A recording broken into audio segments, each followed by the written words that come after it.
News 8 at 10 starts now.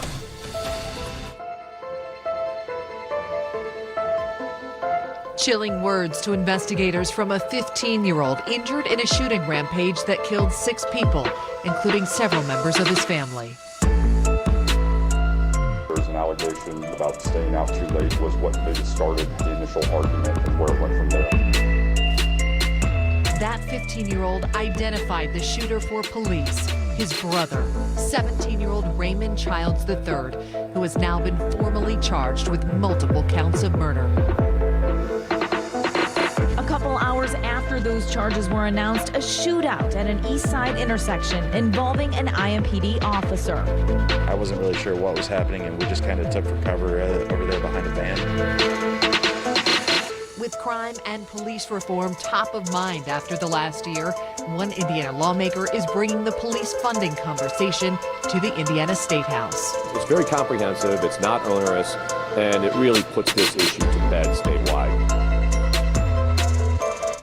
And we begin tonight with an account from a witness who says he was minutes away from being caught in the crossfire during that shootout. Good evening, everyone. I'm Brooke Martin. And I'm Nina Criscolo. News 8's Demi Johnson is live at IMPD headquarters. And Demi, the scene on 30th and Shadeland also involved an undercover IMPD officer.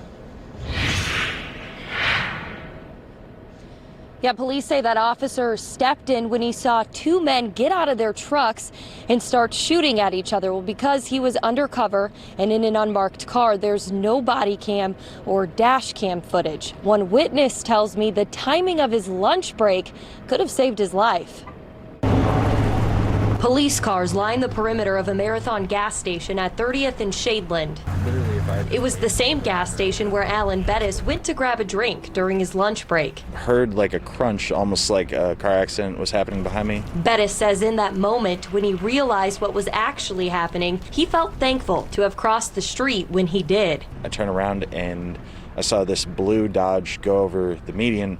I saw a gentleman like lean out the window and start shooting at a car about 2 car lengths back. He says the man in the other vehicle got out and began shooting back. Soon both men were in the intersection. At the same time, police say an officer who was nearby fired his gun too. This is an area of concern and high violence area for our police department, and so they were in this area doing exactly what we want them to do. The scene quickly turned into 3 separate scenes when the 2 men in the trucks drove away. Police say the officer was able to follow one man down 30th Street but eventually lost sight of him. They later got a call that someone was shot on 34th Street. Shortly after, police say a man showed up at Community Hospital and another at Eskenazi, both with gunshot wounds. We believe at this point these persons shot are all connected to this particular incident, but there's still some work to do to make sure that that's actually the case. Bettis, who works in that area every day, is hoping for answers soon. The 2 didn't seem like they really had any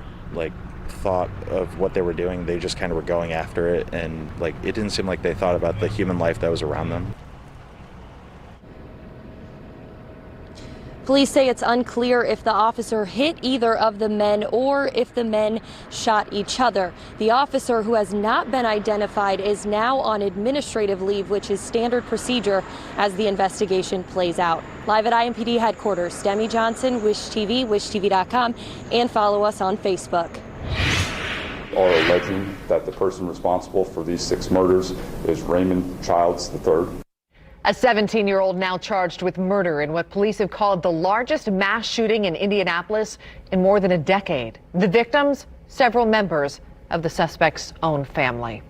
It was the surviving brother who led police to Raymond Childs III. He faces 6 counts of murder, 1 count of attempted murder, and a count of carrying a handgun without a license. Court documents released today paint a horrifying picture that investigators think may have started as a fight about staying out too late. Investigators believe early Sunday morning, Childs shot both his older brother, Elijah, and Elijah's girlfriend, Kiara Hawkins, in the head. Hawkins' unborn child also died at the hospital. Investigators say Childs' father and stepmother were shot multiple times in the torso. His 13-year-old sister died after a shot to the chest. 15-year-old Xavier Childs was hiding in the laundry room.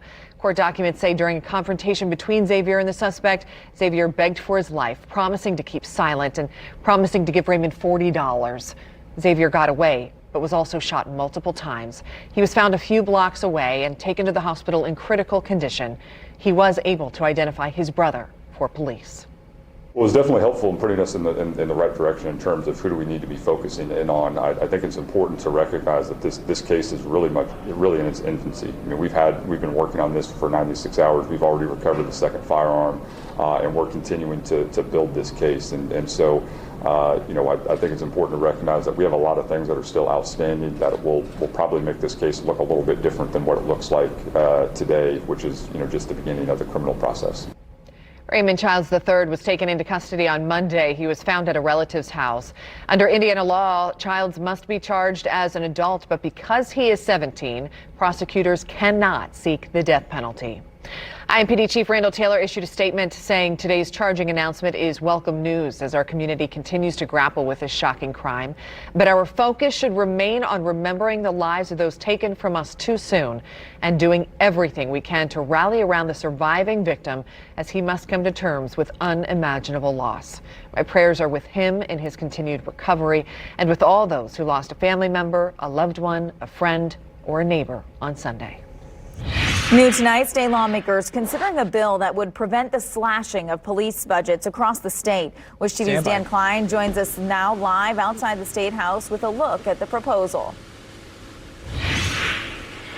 Yeah, the author of the bill says it's an attempt to ease the concerns of Hoosiers who fear they could suddenly find themselves without a police department. But not everyone agrees.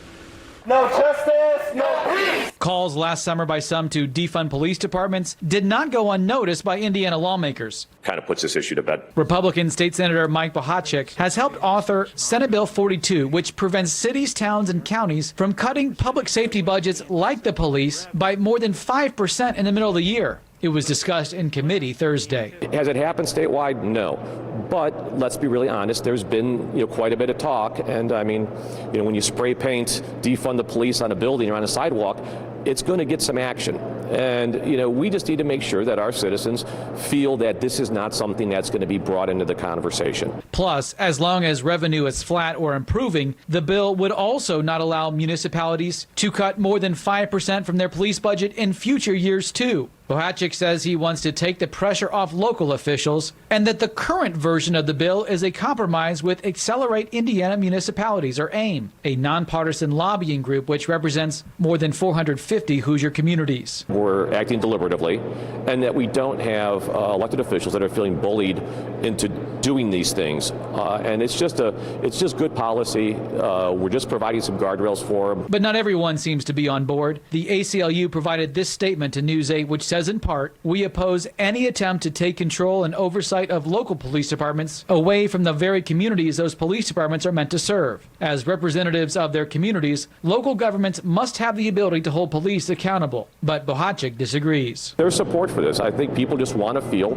secure and they want to know that certain things are not going to go away.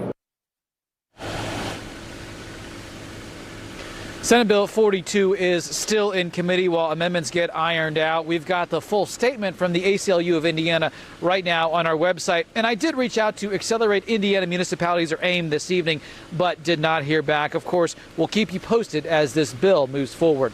Reporting live outside the State House, Dan Klein, Wish TV, wishtv.com, and be sure to follow us on Facebook.